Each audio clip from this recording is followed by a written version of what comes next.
모든 길에는 이야기가 있습니다.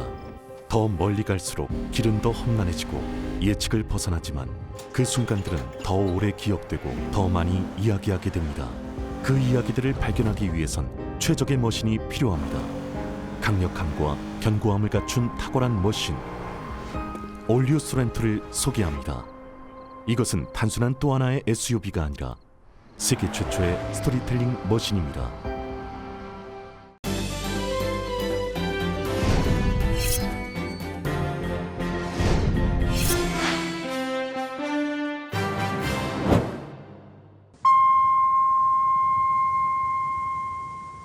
실록의 푸르름 가득 라디오 서울이 함께합니다.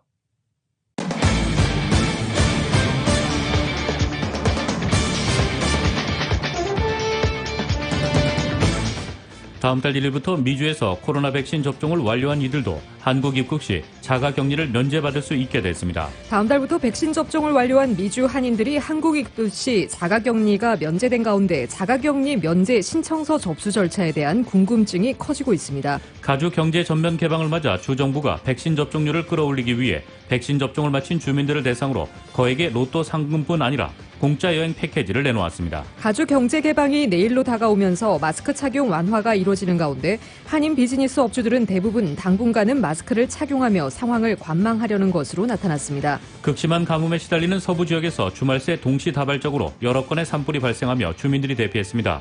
또한 4,800만 명에게 폭염 경보주의보가 내려졌습니다. 컬버시티에서 오늘 한 아시안 여성이 길 가던 도중 백인 남성에게 묻지마 폭행을 당해 경찰이 중호범죄 가능성을 염두에 두고 수사를 벌이고 있습니다. 봄학기 대학 학생 등록률이 전반적으로 하락한 가운데 캘리포니아주 등록 대학생 수가 12만여 명이 줄어들어 최대 하락폭인 5.3%를 기록했습니다. 백신 접종을 앞세워 정상화를 재촉하고 있는 미국에서도 델타 변이로 불리는 인도발 변이 바이러스가 빠르게 확산하고 있다는 진단이 나왔습니다. 시카고 인근에 있는 화학물질 제조 공장에서 대형 폭발 사고가 발생해 사고 현장에서부터 반경 1마일 이내에 있는 모든 주택과 시설의 대피령을 발령했습니다. 뉴욕 증시는 연방공개시장위원회 정례 회의에 대한 투자자들의 경계 속에 지수별로 엇갈렸습니다. 다우지수는 하락한 반면 S&P 500 지수와 나스닥 지수는 사상 최고치로 마감했습니다. LA 지역 내일 부분적으로 약간 구름 끼지만 낮 기온 훌쩍 오르겠습니다. LA 지역의 내일 낮 최고 93도, 밤 최저 기온 68도입니다. 이상은 이 시간 주요 뉴스입니다. 이 시간 주요 뉴스는 아시아나항공 미주 취항 30주년, 앞으로도 정성을 다하는 서비스, 쾌적한 최신 항공기로 안전하고 편안하게 모실 것을 약속드리는 아시아나항공 제공입니다. 애청자 여러분 안녕하십니까? 조희정입니다. 안녕하십니까? 이균우입니다. 2021년 6월 14일 월요일 라디오 서울 이브닝 뉴스 1부입니다.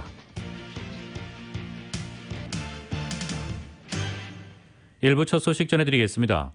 다음 달 1일부터 미주에서 코로나 백신 접종을 완료한 이들도 한국 입국 시 자가격리를 면제받을 수 있게 됐습니다. 입국 목적이 사업이나 공익적 목적, 직계가족 방문 등에 해당할 경우 해외 접종 완료자들도 한국 입국 시 2주간의 자가격리 조치가 면제되기 때문입니다. 정현호 기자입니다. 7월부터는 미주에서 백신 접종을 완료한 한인들의 한국 입국 절차가 수월해지면서 더 활발한 기업 활동 등이 가능해지고 여름방학을 맞아 미주 한인들의 한국행 수요도 폭발할 것으로 보입니다. 13일 한국중앙재난안전대책본부는 해외 예방접종 완료자에 대해서도 한국 내 예방접종 완료자와 유사한 수준으로 격리 면제를 추진할 계획이라고 밝혔습니다.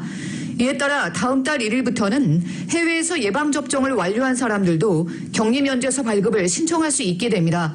관계부처나 재외공간 등 심사기관에 격리 면제 신청 서류, 서약서, 코로나 접종 증명서를 제출하고 심사를 받는 절차를 거치게 됩니다. 기업인은 기업인 출입국 종합지원센터를 통해 신청서를 접수받습니다. 이후 심사기관은 중요 사업상의 목적, 학술 공익적인 목적, 인도적인 목적 등을 고려해 격리 면제 여부를 결정하게 됩니다. 특히 한국 정부는 재외국민 등이 한국에 거주하는 직계가족을 방문할 경우 자가격리 면제 대상으로 인정하겠다는 방침을 밝혔습니다. 직계가족의 범위는 배우자, 본인과 배우자의 직계 존비 속으로 한정됩니다. 외국인이 한국에 체류하고 있는 직계가족을 방문할 때도 격리 면제서를 발급받을 수 있습니다. 이 경우 격리 면제를 받기 위해서는 제외 공간에 격리 면제 신청서와 가족관계 증명 서류, 백신 접종 증명서, 서약서 등을 제출해야 합니다. 한국 정부의 이번 결정은 그동안 해외에서 예방접종을 받는 재외국민, 유학생, 기업인 등이 자가격리 면제 혜택을 받지 못해 차별 논란이 이어졌기 때문입니다. 코로나 접종 완료자로 인정받아 자가격리를 면제받기 위해서는 동일 국가에서 백신별 권장의 수를 모두 접종하고 2주가 지나야 합니다. 인정되는 백신 종류는 세계보건기구가 긴급 승인한 백신으로 제한됩니다. 화이자, 모더나, 얀센, 아스트라제네카, 코비쉴드, 시노팜, 시노백 등 총 7개 종류입니다. 한국 정부는 남아프리카 공화국과 브라질, 말라위, 모잠비크, 보츠와나, 탄자니아, 에스와티니, 짐바브웨, 방글라데시, 적도기니, 수리남, 파라과이, 칠레 등 13개 변이 바이러스 유행 국가에서 입국하는 경우에는 자가격리 면제 적용을 하지 않기로 했습니다. 라디오 서울뉴스 정현호입니다. 다음 달부터 백신 접종을 완료한 미주 한인들이 한국 입국 시 자가격리가 면제된 가운데 자가격리 면제 신청서 접수 절차에 대한 궁금증이 커지고 있습니다. 보도에 이은 기자입니다. 한국보건복지가 13일 미주 등 해외에서 백신 접종을 완료한 경우 7월 1일부터 한국 입국 시 2주간의 자가격리가 면제된다는 지침을 발표하고 격리면제서 신청은 제외공간에서 접수한다고 밝히면서 LA 총영사관에 관련 문의가 쏟아지고 있습니다. LA 총영사관 측은 14일 자가격리 면제 소식을 언론 매체를 통해 알게 되었으며 아직 한국 정부로부터 세부적인 지침을 하달받지 않은 상황이라고 전했습니다. LA 총영사관의 이상수 출입국 담당 영사는 주 한국 정부 관계부처로부터 자세한 사항을 전달받은 뒤 공관에서 조속히 자가격리 면제 신청 절차가 이뤄질 수 있도록 준비 중이라고 전했습니다. 총영사관에서는 현재 자가격리 면제 신청을 위한 사전 예약은 이뤄지고 있지 않지만 교민들의 문의가 쇄도하고 있는 상황입니다. 자가격리 면제 신청 접수가 시작되면 조속히 절차를 진행하기 위해 한국 여행을 계획하는 LA 총영사관 관할 지역 한인들은 미국 정부가 발급한 백신 접종 증명카드와 한국에 직계가족이 거주한다는 것을 증빙할 수 있는 가족관계 증명서를 준비해 놓도록 당부했습니다.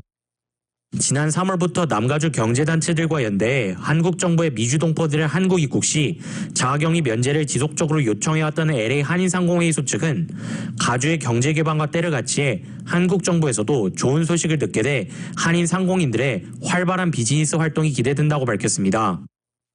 강일한 LA 한인상의 회장은 남가주 지역의 기업인들의 한국 입국을 돕기 위해 자가격리 면제 내용의 홍보를 계획 중이라고 밝혔습니다. 전에보다 좀 더 쉬워졌습니다. 전에는 굉장히 힘들었어요. 모든 서류나 그런 것들이 너무 힘들었고 또 한국에서 일지에 관해서도 굉장히 2주 면제지만은 엄밀한 면제가 아니었어요. 당신이 2주 동안에 어디에서 어디 가고 어디에서 계약을 맺고 어디에서 뭐를 한 다음에 그 외에는 집에 있어야 된다 이렇게 돼 있었어요. 기업인들의 비즈니스차 한국 방문 시 자가격리 면제를 받으려면 기업인 출입국 종합지원센터를 통해 신청서를 제출해야 합니다.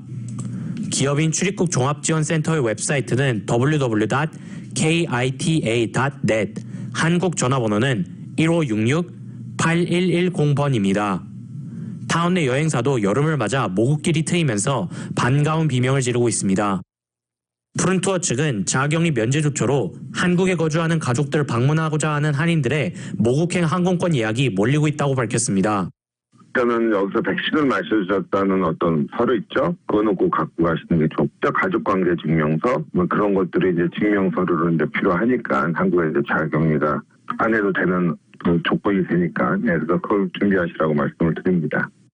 여행사에 따르면 한국행 비행기 티켓을 구매하고 문의하는 한인들은 대개 40, 50대의 중장년층으로 7월부터 10월에 걸쳐 출발하는 한국행 항공권 문의가 대부분이라고 밝혔습니다. 자가격리 조처로 1년 넘게 모국 방문이 가로막혔던 한인들의 가족 친지 방문, 관광이 폭발적으로 늘어나면서 올 여름과 가을 모국행 러시가 예상됩니다. 라디오 서울 뉴스 이은입니다. 가주 경제 전면 개방을 맞아 주정부가 백신 접종을 마친 주민들을 대상으로 거액의 로또 상금뿐 아니라 공짜 여행 패키지를 내놓았습니다. 패스트푸드 체인점 등도 가주 경제 개방을 맞아 다양한 인센티브를 선보이고 있습니다. 정현호 기자입니다. 가주가 경제 전면 개방을 맞아 15일 백신 접종을 마친 주민 10명을 추첨해 1인당 150만 달러라는 거액의 상금을 나눌 예정이라 이목이 모아집니다. 개빈 뉴섬 주지사는 백신 접종률을 끌어올리기 위해 백스 포 더 윈의 일환으로 공짜 여행이라는 인센티브를 선보이고 오는 7월 1일 추첨을 통해 행운의 당첨자에게 공짜 여행 패키지를 선사한다고 밝혔습니다.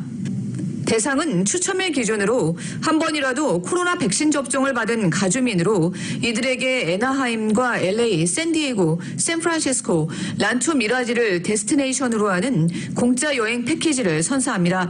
여행 패키지에는 호텔과 식당, 유원지 시설 이용권 외에 별도로 개인당 $2,000의 여행비도 제공됩니다. 애나하임 여행 패키지에는 디즈니 리조트 내 숙박권과 디즈니랜드 리조트 입장권, $500 상당의 사우스코스트 플라자 선물권이, LA 패키지에는 LA 라이브의 JW 메리엇 LA 호텔 숙박권과 레이커스 게임 입장권, 유니버설 스튜디오와 캘리포니아 사이언스 센터, 내추럴 히스토리 뮤지엄 입장권 등이 포함됩니다.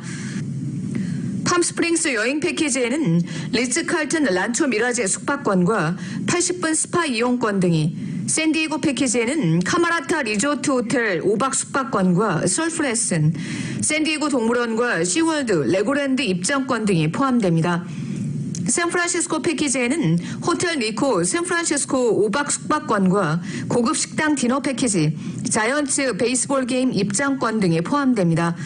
패스트푸드 체인도 가주 경제개방일을 기념해 15일 백신을 접종받은 주민들에게 다양한 인센티브를 제공합니다. 타코벨은 15일 프리 비프 타코를, 치폴레는 프리 토핑과 사이드 서빙을 제공합니다. LA 클리퍼스와 스테이플스 센터팀 LA 스토어는 15일부터 오는 일요일까지 온라인과 오프라인 스토어에서 15% 할인을 제공합니다. 라디오 서울 뉴스 정현호입니다. 가주 경제 개방이 15일 내일로 다가오면서 마스크 착용 완화가 이루어지는 가운데 한인 비즈니스 업주들은 대부분 당분간은 마스크를 착용하며 상황을 관망하려는 것으로 나타났습니다. 이은 기자가 보도합니다. 가주 경제가 내일부터 전면 개방됨과 동시에 가주민들의 마스크 착용 의무화 해제가 이루어지면서 숨통이 트일 것으로 기대되지만 타운 비즈니스 업주들은 변화에 어떻게 대처해야 할지 혼란스러워하고 있습니다. 주정부는 내일부터 백신 접종을 완료한 가주민들의 경우 학교와 병원, 차일드 케어, 그리고 대중교통 등을 제외하고는 일단 실내외에서는 마스크를 벗어도 된다는 입장입니다. 직장 내에서의 경우 가주작업 환경안정청이 오는 17일 최종 결정을 내릴 것으로 보이는데 현재로서는 가주의 마스크 착용 완화 방침을 큰 틀에서 따르는 방향으로 가닥을 잡고 있는 것으로 보입니다. 경제 개방이 내일로 다가왔지만 마스크 착용 지침이 상황에 따르고 직장 내에서의 마스크 착용 세부 규정은 좀 더 기다려야 되다 보니 비즈니스 업주들이 혼란스러워하고 있습니다. 한인 비즈니스 업주들은 대부분 일단 상황을 지켜보며 당분간은 매장 내 고객들과 직원들의 마스크 착용 지침을 고수하겠다는 입장입니다. LA 한인 상공회의소의 강인한 회장입니다. 그러니까 연방 방침이 틀리고 주 방침이 틀리고 시 방침이 틀리니까 좀 우왕좌왕하는 것 같아요. 그리고 회사에서도 모든 사람이 예방주사를 안 맞을 경우에는 한 일주일 전까지만 하더라도 마스크를 끼고 있어야 된다 그랬다가 또다시 방침이 예방주사 맞은 사람만 마스크를 벗을 수 있다 이렇게 갔다 왔다 하거든요. 많은 사람들이 좀 헷갈려하는 것 같아요. 한인의료협회 조범열 회장도 한인 의료업체들 또한 경제개방 후 한동안은 추이를 지켜보며 조심스럽게 마스크 착용 해제로 움직일 것으로 보인다고 밝혔습니다. 그렇죠. 그냥 마스크 지금 매점에서는 마스크를 착용할 것 같죠. 당분간은 매점에서는 마스크를 써야 될 것 같아요. 그렇진 않죠. 아직 정해진 건 아니죠. 지금 저희도 이제 막 눈치 보고 있는 상황이겠죠. 이제 마스크 착용 여부는 개인 자율에 맡겨야 할 것으로 보인다는 의견도 있지만 일단 다른 사람들은 어떻게 하는지 눈치를 보며 추이를 지켜보는 분위기입니다.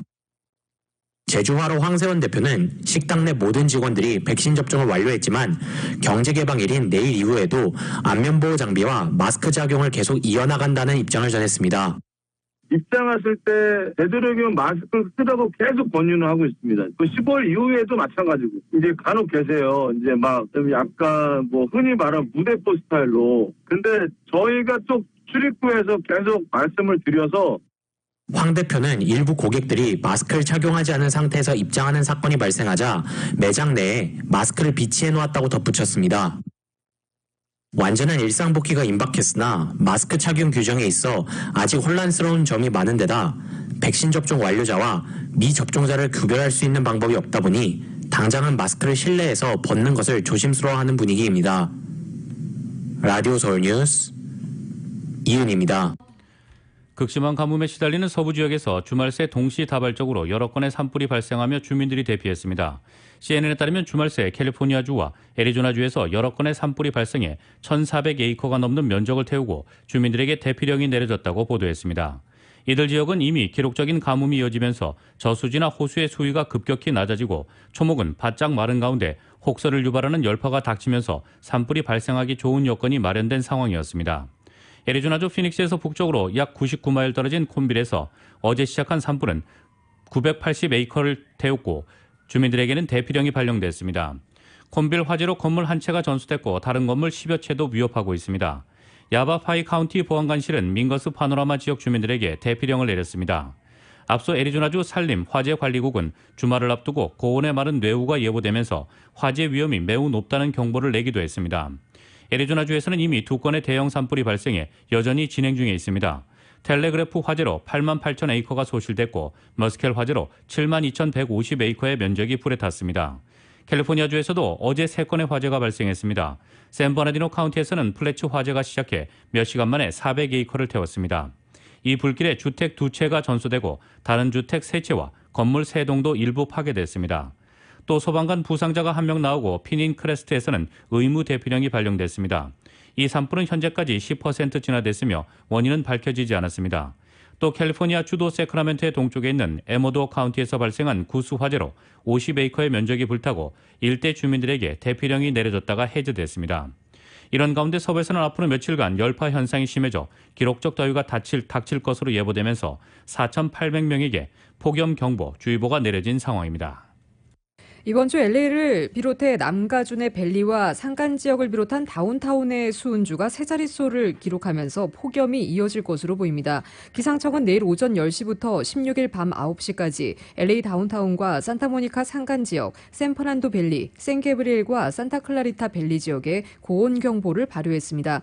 엔텔로 밸리와 LA 카운티 산간 지역에는 내일 오전 10시부터 18일 밤 9시까지 고온 경보가 발효됩니다.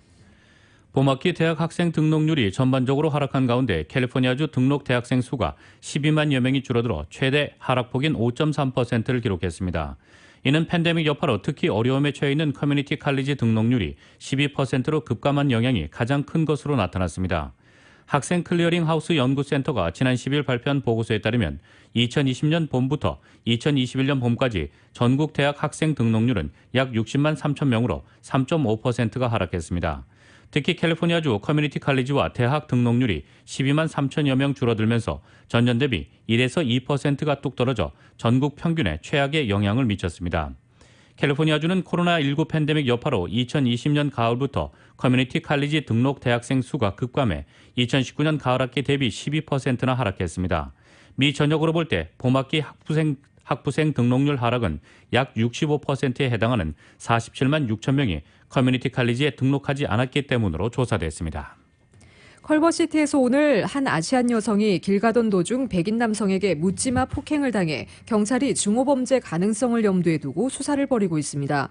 오늘 새벽 1시 출근길에 컬버시티 13,300블락 워싱턴 블루바드를 따라 걷던 아시안 여성에게 백인 남성이 접근해 담배 한 개비를 달라며 말을 걸어왔고 담배가 없다고 답하고 다시 길을 가던 여성을 백인 남성이 뒤에서 따라와 아시안 비하 발언을 한 뒤 피해 여성의 머리를 둔기로 가격해 피해자를 땅에 쓰러뜨렸습니다. 용의자는 곧바로 도주했으며 피해 여성은 귀 부위가 찢어져 병원으로 옮겨져 치료를 받았습니다. 용의자는 30대 중반으로 5피트 9인치 키에 옅은 머리색을 하고 있습니다. 관련 제보는 전화 310-253-6300번으로 하면 됩니다.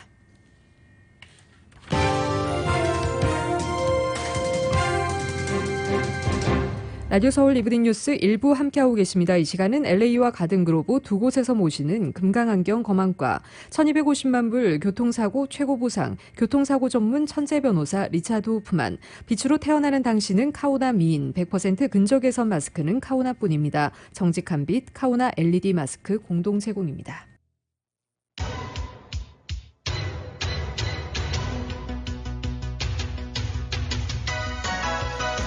라디오 서울 이브닝 뉴스 일부 함께하고 계신 지금 시각 LA 시각으로 5시 24분입니다. 월요일 5시 퇴근길 교통 상황입니다. 5번 사우스 방향입니다. 파라마운트 블루버드부터 20마일대로 속도 떨어지고 있습니다. 10번 웨스트와 교차 지점을 지나 4가 스트릿과 교차되는 지점까지 8에서 20마일대로 가다서다를 반복하고 있습니다.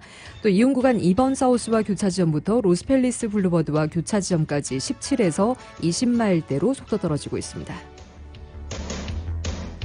반대 5번 놀스 방향입니다. 110번 놀스와 교차 지점부터 7가 스트릿과 교차되는 지점까지 12마일에서 21마일대로 정체현상 보이고 있습니다. 110번 사우스 방향 버논 애비뉴부터 14마일대 정체 시작되고 있습니다. 101번 사우스와 교차 지점까지 9마일에서 17마일대로 정체 심한 상태입니다. 반대 110번 놀스 방향 101번 놀스와 교차된 다음 구간 3가 스트릿부터 14마일대 정체 시작되고 있고요. 39가 스트릿과 교차 지점까지 13마일에서 20마일대로 부분 정체 현상 보이고 있습니다.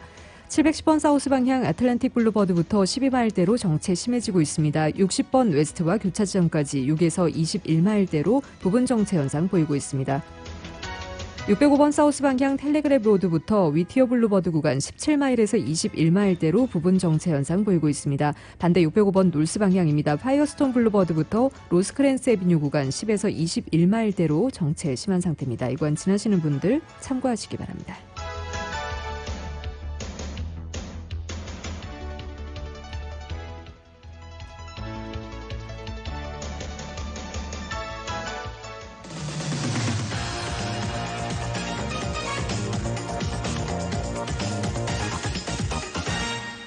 여러분께서는 라디오 서울 이브닝 뉴스 일부 함께하고 계십니다. 미국 소식 전해드리겠습니다. 올해 들어 미국에서 총격 사건으로 하루 평균 54명이 사망했다는 분석이 나왔습니다. 워싱턴 포스트는 오늘 비영리 단체 총기폭력 아카이브의 통계 자료를 인용해 이같이 보도했습니다. 총기폭력 아카이브에 따르면 올해 들어 5월까지 미국에서 8,100명이 총에 맞아 숨져 하루 평균 54명의 희생자가 나왔습니다. 지난 6년간 1월에서 5월의 하루 평균 총격 사건 희생자보다 14명이 많은 숫자입니다. 워싱턴 포스트는 2020년은 수십 년 만에 가장 치명적인 총기 폭력의 해였으나 올해는 지난해보다 더 나쁜 상황이라며 총격 사건이 가차없는 속도로 늘고 있다고 전했습니다. 미국에선 강력 범죄가 증가하는 여름철로 접어들면서 총격 사건에 대한 우려가 더욱 커지고 있습니다. 총기 폭력 아카이브는 지난 주말 미 전역에서 총격 사건이 잇따라 발생하면서 120여 명이 목숨을 잃었다고 밝혔습니다. ABC 방송은 지난 11일 밤부터 12일 아침까지 6시간 동안 텍사스주 오스틴, 오하이오주 클리블랜드, 일리노이주 시카고, 조지아주 서베너에서 4건의 대규모 총격 사건이 발생했고 44명의 사망자가 나왔다고 보도했습니다. 경찰 당국과 전문가들도 올해 여름 미 전역에서 다수의 목숨을 앗아가는 총성이 울려 퍼질 수 있다며 잇따라 경고음을 내고 있습니다. 최근 총격 사건이 잇따라 발생한 플로리다주 마이애미의 아트압에서도 경찰국장은 적절한 대응책이 마련되지 않는다면 더 많은 유혈 사태를 보게 될 것이라고 우려하고 있습니다. 시카고 인근에 있는 화학물질 제조 공장에서 오늘 대형 폭발 사고가 발생했습니다. 일리노이 북부 록튼의 산업용 유화제 제조업체 캠툴 공장에서 이날 오전 7시 폭발음과 함께 큰 불길이 솟구쳤습니다. 인근 지역 40여 개의 소방대와 응급구조대가 총출동해 진화 작업을 벌였지만 불길은 쉽게 잡히지 않았습니다. 사고 현장에 있던 70여 명의 공장 직원들은 불길이 크게 번지기 전에 모두 무사히 대피했다며 다만 소방관 1명이 진화 작업 도중 다쳐 병원으로 이송됐다고 관할 경찰서장은 밝혔습니다. 검은 연기가 공장 단지를 뒤덮고 인근 지역으로 확산하자 당국은 사고 현장에서부터 반경 1마일 이내에 있는 모든 주택과 시설의 대피령을 발령했습니다. 최소 3개 학교의 학생들도 긴급 대피한 것으로 전해졌습니다. 사고 원인은 아직 확인되지 않았습니다. 업체 측은 관계 당국과 회사 위험관리팀이 조사를 벌이고 있다고 전했습니다. 락트는 시카고에서부터 북서쪽으로 약 93마일 떨어져 있는 일리노이 위스콘신 주 경계 지역입니다.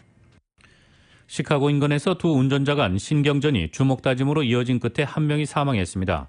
지역 경찰 발표에 따르면 피해 운전자 알렉스 홀은 지난 10일 시카고 북서 교외 도시 웨스트 던디의 한 주유소에서 또 다른 운전자에게 심하게 구타를 당해 인근 병원으로 옮겨졌으나 사후 결국 사망했습니다. 경찰은 사고 당일 고속도로에서 촉발된 운전자의 분노가 오전 7시 30분경 해당 주유소에서 참사로 막을 내렸다고 밝혔습니다.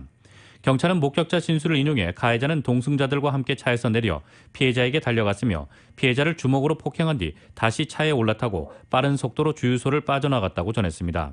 두 차량이 같은 주유소로 들어가게 된 경위는 아직 확인되지 않았습니다. 부검을 한 검시소 측은 목에 입은 둔상이 사망의 원인이 됐다고 설명했습니다. 경찰은 이번 사건은 두 차량 운전자 간 문제로 국한됩니다. 공공의 위협은 없다면서 가해자 신원을 확인했으나 아직 체포하지는 못했다고 밝혔습니다. 이어 이번 참사는 어이없는 일일 뿐만 아니라 있어서는 안 될 일이라며 모든 운전자에게 주행 시 서로를 배려하고 존중해달라고 당부했습니다. 미국과 영국에서 인도에서 처음 확인된 코로나19 델타 변이 바이러스가 빠른 속도로 확산하고 있습니다. 이에 따라 영국은 오는 21일로 잡아놨던 봉쇄 전면 해제 날짜를 다음 달 19일로 연기했습니다. YTN의 보도입니다. 스콧 고틀리브 전 미국 식품의약국 국장은 지금 미국에서 인도발 변이, 즉 델타 변이는 코로나19 감염자의 약 10%이고 2주마다 2배로 늘고 있다고 말했습니다. 이어 델타 변이가 가을로 접어들면서 새로운 유행병을 촉발할 수 있다고 경고했습니다. 고틀리브 전 국장은 백신 접종이 덜 된 미국 일부 지역, 특히 백신 접종률이 낮은 도시들을 낀 남부 일부는 델타 변이로 인한 대규모 발병 사태를 보게 될 위험이 있다고 생각한다고 말했습니다. 미국에서는 18살 이상 성인의 64.4%가 코로나19 백신을 최소 1회 맞았지만 엘라베마, 루이지애나, 미시시피, 와이오밍주는 이 비율이 채 50%가 되지 않습니다. 가장 먼저 백신 접종을 시작한 영국에서도 델타 변이가 빠른 속도로 확산하면서 결국 봉쇄 전면 해제 날짜를 오는 21일에서 다음 달 19일로 연기했습니다. 현재 영국에서 발생하는 코로나19 확진자의 90% 이상은 델타 변이에 감염된 것으로 나타났습니다. And that's why we're so concerned by the Delta variant that is now spreading faster than the third wave that was predicted in the February roadmap. We're seeing cases growing by about 64% per week and 지난 3월부터 5주 간격을 두고 4단계에 걸쳐 봉쇄 조치를 서서히 완화해온 영국에서는 봉쇄가 모두 풀리는 21일을 자유의 날로 부르며 고대했으나 결국 델타 변이의 발목이 잡혔습니다. 보리스 존슨 영국 총리는 코로나19 백신을 2차 접종까지 마친 사람이 늘어나고 있기 때문에 연기가 4주 이상은 필요하지 않을 것으로 확신한다고 말했습니다. YTN 김원배입니다. 제약사 노바백스는 자사 백신이 대규모 임상시험에서 코로나19 예방률이 90.4%를 보였다고 밝혔습니다. 일반 냉장고 온도에서 오랫동안 보관할 수 있어 의료 여건이 상대적으로 열악한 아프리카 국가에서 유용할 것으로 보이고 있습니다. YTN의 보도입니다. 노바백스가 자사 백신의 코로나19 감염 예방률이 90.4%로 나타났다고 밝혔습니다. 백신의 중증 감염 예방률은 100%, 주요 변이 바이러스에 대한 예방률은 93%. The major takeaways from the study are that we had 90% efficacy, which is very high, particularly at a time when there are many variants circulating. In fact, mostly variants circulating during the trial. 이는 미국과 멕시코에서 3만 명에 가까운 18세 이상 자원자들을 대상으로 임상시험을 시행한 결과입니다. 노바백스는 백신의 안정성을 확인했다고 강조했습니다. 또 일반 냉장고 온도에서 오랫동안 보관할 수 있다고 설명했습니다. 이에 따라 초기 생산 백신의 많은 물량을 중저소득 국가들에게 주기로 했습니다. We need vaccines to go globally, particularly in low and middle income countries, and our vaccine is uniquely suited for that because it's stable at normal refrigerated temperatures, and that will help. 노바백스는 오는 9월 말까지 미국과 유럽 등에서 긴급 사용 승인을 추진할 예정입니다. 오는 9월까지 매달 1억 회분을 생산하고 이후에는 1억 5천만 회분으로 늘릴 계획입니다. 특히 우리나라도 2천만 명에게 접종할 수 있는 4천만 회분을 계약했습니다. 그 가운데 최대 2천만 회분이 올해 3분기 안에 도입될 예정입니다. 워싱턴에서 YTN 강태욱입니다. 미국과 유럽의 집단안보 체제인 북대서양 조약기구 나토의 정상들이 공동 성명을 통해 중국에 대한 압박과 견제를 처음으로 공식화했습니다.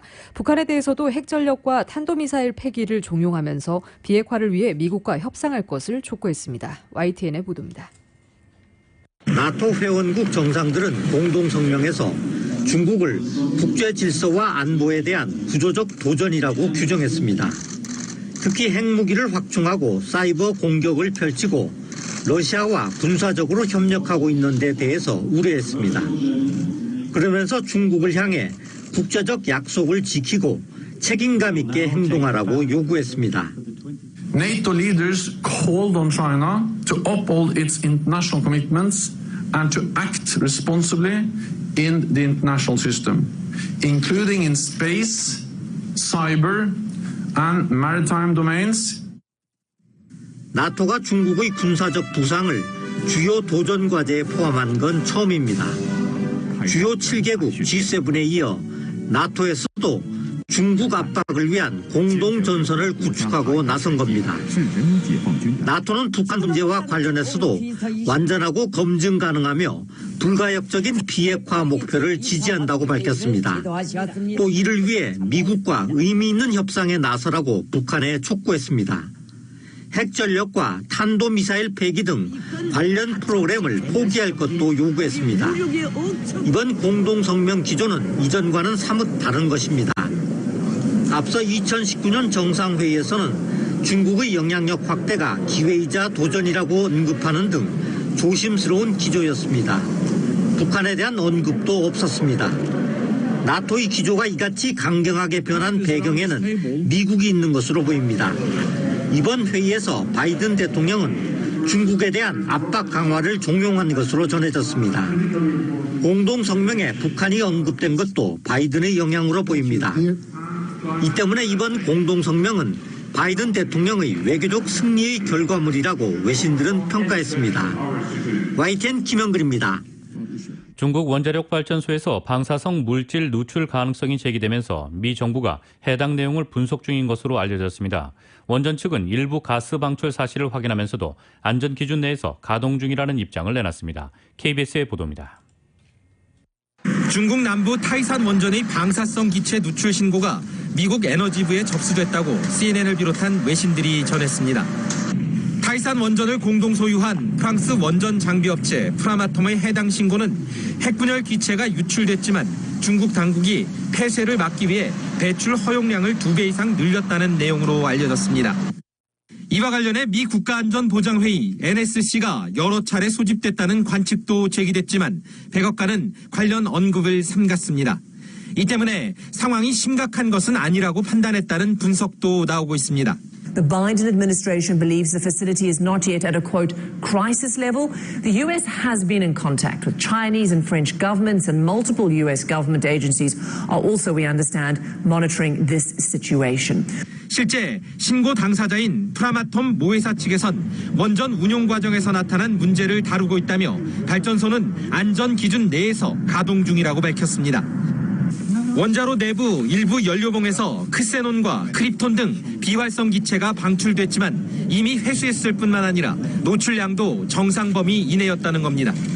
해당 원전 측 역시 웹사이트에 올린 성명을 통해 지난 10일 2호기 원자로를 점검한 결과 안전한 것으로 나타났다며 대기 등 주변 환경 역시 정상이라고 설명했습니다. 타이산 원전은 중국과 프랑스 합작으로 건설됐으며 원자로 1호기는 2018년, 2호기는 2019년에 각각 상업운전을 시작했습니다. 워싱턴에서 KBS 뉴스 김기현입니다.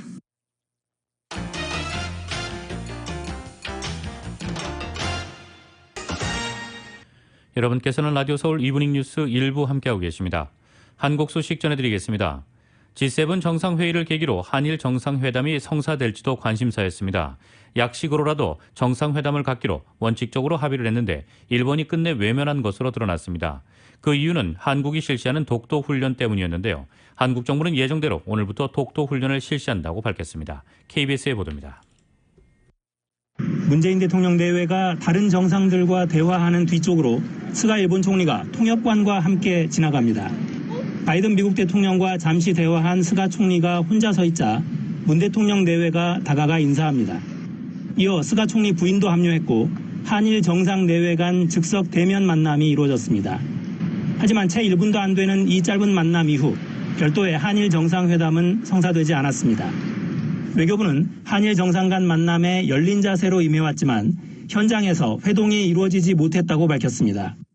이와 관련해 한 당국자는 실무 차원에서 잠정 합의했던 약식 정상회담에 일본이 끝내 응하지 않았다고 설명했습니다. 일본 측은 회담 불응 이후로 우리 군경에 독도 방어 훈련을 거론한 것으로 전해졌습니다. 독도 방어 훈련은 1986년부터 1년에 2차례 정기적으로 실시하는 것으로 올해 첫 훈련은 오늘 시작됩니다. 최근 도쿄올림픽 공식 홈페이지 지도와 자위대 홍보 영상에 독도를 자국 영토처럼 표기한 데 이어 독도 훈련까지 트집 잡은 겁니다. 문 대통령은 SNS에 스가 총리와의 첫 대면은 한일 관계에서 새로운 시작이 될 수 있는 소중한 시간이었다라며 회담으로 이어지지 못한 것을 아쉽게 생각한다라고 밝혔습니다. 반면 스가 총리는 약식 회담에 대한 언급 없이 문 대통령이 지도력을 발휘해 강제징용과 위안부 문제를 정리해 주길 바란다고 말했습니다. 약식 회담 취소와 관련해 카토 가스노브 일본 관방장관은 사실 무근으로 지극히 유감이라며 즉시 한국 측에 항의했다고 밝혔습니다. KBS 뉴스 범경입니다. 30대 보수정당 대표는 공식 행보 첫날 기존 여의도 문법과 다른 일정을 택했습니다. 대전 현충원과 광주, 서울을 오갔는데 이 파격이 새로운 표준이 돼야 한다고도 밝혔습니다. 다만 당 내부에서는 견제의 목소리도 나오고 있습니다. KBS의 보도입니다. 취임 후 공식 일정 첫날 이준석 대표의 동선은 남달랐습니다. 서울 현충원 대신 대전 현충원을 택해 천안함과 서해교전 희생장병들을 찾았습니다. 보수 정부가 집권하고 있을 때도 이 문제에 대해서 급속입해가지고 이렇게 10년이 다 돼가는데 10년이 넘었는데도 이렇게 마음 아프게 드린 것 제가 당을 대표해서 사과드리고요. 다음 일정도 국민의힘으로서는 파격인 광주행. 광주 건물 붕괴 사고 희생자 합동 분향소를 찾았습니다. 당 지지세가 약한 호남에서 외연 확장을 시도하고 김종인 전 비대위원장의 통합 의지를 이어가겠다는 뜻을 밝힌 겁니다. 광주에 어쨌든 그 아픈 역사에는 항상 공감하고 잘 교육받았기 때문에 그 과거에 대해서는 다시 우리 당에서 광주 시민을 마음 아프게 하는 일 없을 것이고 주류 정치인의 외면받던 의제를 적극 다루겠다고 해 정책 변화도 예고했습니다. 저희가 지금 행하는 파격이라고 하는 것들은 새로움을 넘어가지고 여의도의 새로운 표준이 되어야 합니다. 그러나 당내에는 이 파격을 불안하게 보는 시각도 분명히 존재합니다. 이 대표는 신뢰해달라고 했지만 첫 회의부터 견제도 표면화됐습니다. 최고회의에서 협의를 해야 되거나 또는 결정해야 될 많은 일들이 사전에 전부 다 공개가 되고 이미 발표가 된다면 최고회의가 사실은 형해화되고 이준석 대표는 윤석열 전 검찰총장과 축하와 감사 인사를 나누는 등 당박 대선 주자군과의 소통에도 속도를 내고 있습니다. KBS 뉴스 강병수입니다. 이준석 돌풍을 옆에서 지켜보는 민주당 마냥 축하만 하기는 어렵습니다. 당 안팎에선 우리도 변해야 한다는 위기의식이 감돌고 있는 가운데 당장 대선 기획단에 젊은 인사를 대거 배치해야 한다는 방안을 놓고 당 지도부가 고심하고 있습니다. KBS의 보도입니다. 민주당은 30대 제1야당 대표에 거는 기대를 합리적 보수라는 표현으로 드러냈습니다. 이준석 대표께서 반대를 위한 반대, 적대적 공생이라는 구시대적 문법에 탈피해서 큰 결단을 해주시길 바랍니다. 그런 차원에서 송영길 대표는 여야정 상설협의체를 서둘러 가동하자고 공식 제안했습니다. 이 대표가 긍정적으로 화답하면서 경색됐던 여야 관계에 실마리가 생기는 모양새인데 민주당 속내는 좀 복잡합니다. 이준석 대표의 행보 하나하나가 빠짐없이 주목받는 상황을 두고만 볼 수 없지 않냐는 위기감입니다. 그래서인지 항상 마지막 순서이던 청년 최고위원의 발언권도 앞당겼습니다.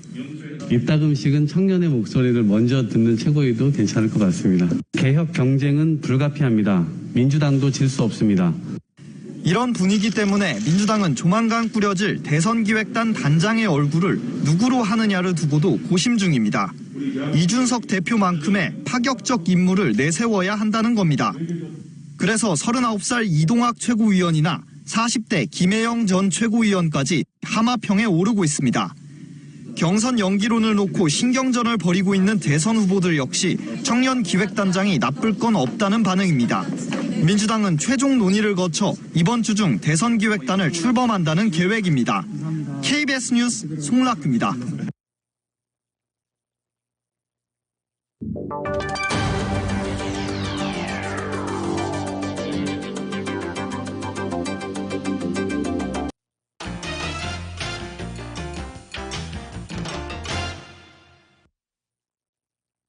뉴욕 증시는 연방공개시장위원회 정례회의에 대한 투자자들의 경계 속에 지수별로 엇갈렸습니다. 다우지수는 하락한 반면 S&P 500지수와 나스닥 지수는 사상 최고치로 마감했습니다. 오늘 뉴욕 증권거래소에서 다우지수는 전장보다 85.85포인트, 0.25% 하락한 34,393.75로 거래를 마쳤습니다.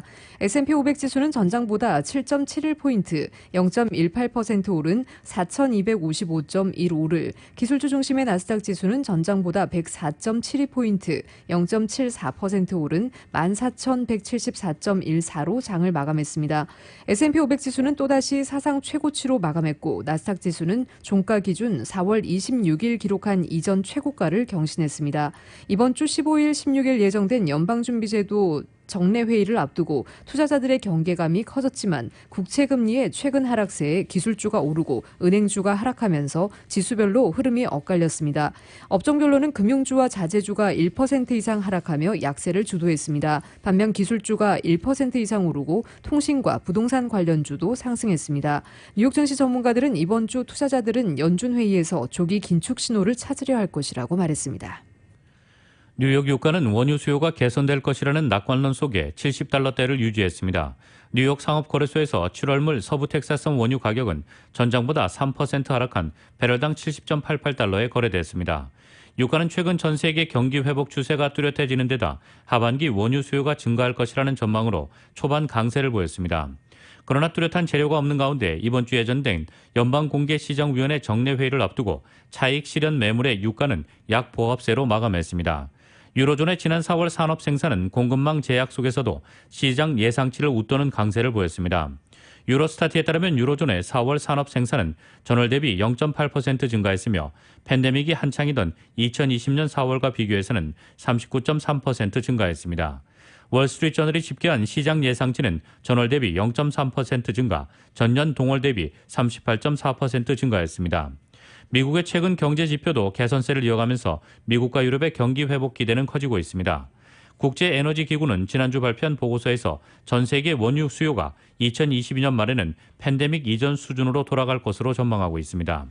원유 중개업체 PVM의 스티븐 브레톡은 CNBC의 주요 낙관론과 석유 수출국 기구 플러스 산유국들의 감산 지속 등으로 유가가 2년 반 내 최고치 근방에서 거래되고 있다고 말했습니다. 슈나이더 일렉트릭의 로비 프레이저 글로벌 리서치 담당 매니저는 글로벌 수요 회복 전망이 신규 공급에 따른 영향을 무색하게 하면서 올해 유가와 원유 제품이 꾸준히 올랐다고 말했습니다. 테슬라 최고 경영자인 일론 머스크가 캘리포니아주에 남아있는 집 한 채도 팔겠다고 공개 선언했습니다. 머스크는 오늘 트위터를 통해 마지막으로 남아있는 집을 팔기로 했다고 밝혔습니다. 비즈니스 인사이더 등 미국 경제 매체들은 머스크를 포함한 미국 갑부들이 쥐꼬리만한 소득세를 냈다는 보도가 나온 뒤 머스크가 이런 내용의 트윗을 올렸다고 전했습니다. 미국 탐사보도 매체 프로퍼블리카는 지난 8일 미공개 국세청 자료를 분석해 머스크 등 미 최상위 부자 25명의 자산이 2014년부터 2018년 사이 4,010억 달러 불었지만 같은 기간 납부한 연방소득세는 136억 달러에 그쳤다고 보도했습니다. 프로퍼블리카에 따르면 2014년부터 2018년 머스크의 재산은 140억 달러 늘었지만 연방소득세 납부 규모는 4억 5,500만 달러에 불과했습니다. 블룸버그 통신은 머스크가 과거 자신의 재산을 둘러싼 비판을 피하고자 캘리포니아주 주택 2채를 판 적이 있다며 이번에도 소득세를 거의 내지 않았다는 보도가 전해지자 마지막으로 남은 집도 팔겠다고 한 것이라고 보도했습니다.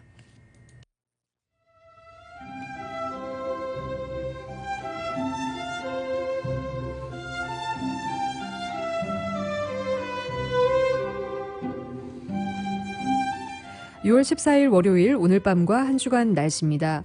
이번 주 LA의 남가주 내 벨리와 산간 지역을 비롯한 타운의 수온주가 세 자릿수를 기록하며 폭염이 이어지겠습니다. 오늘 남가주 대부분 지역에 폭염주의보가 내려진 가운데 특히 화요일인 내일은 오늘보다 10도가량이나 더 높아지면서 이번 주 중 가장 더운 날씨가 예상되고 있습니다. 기상청은 내일 오전 10시부터 16일 밤 9시까지 LA 다운타운과 산타모니카 산간 지역, 샌퍼난도 밸리, 샌게브리엘과 산타클라리타 밸리 지역 등의 고온 경보를 발효했습니다. 엔텔로 밸리와 LA 카운티 산간 지역에는 내일 오전 10시부터 18일 밤 9시까지 고온 경보가 발효됩니다. 내일은 불볕더위는 오는 주말을 지나 조금씩 누그러지겠습니다. LA 한인타운의 내일 낮 최고 기온 93도입니다. 밤 최저 기온 68도, 오렌지 카운티 지역 99도, 67도, 밸리와 인랜드 엠파이어 지역 내일 낮 최고 91도, 밤 최저 63도입니다. 해안 지역의 내일 낮 최고 80도, 밤 최저 66도입니다. LA 지역 오늘 밤 최저 기온 65도입니다. 한국은 오늘 전국에 비 소식이 있습니다. 흐리고 비가 내리면서 낮 동안 더위도 주춤하겠습니다. 서울의 오늘 낮 최고 기온 화씨 78도, 밤 최저 기온 화씨 66도입니다.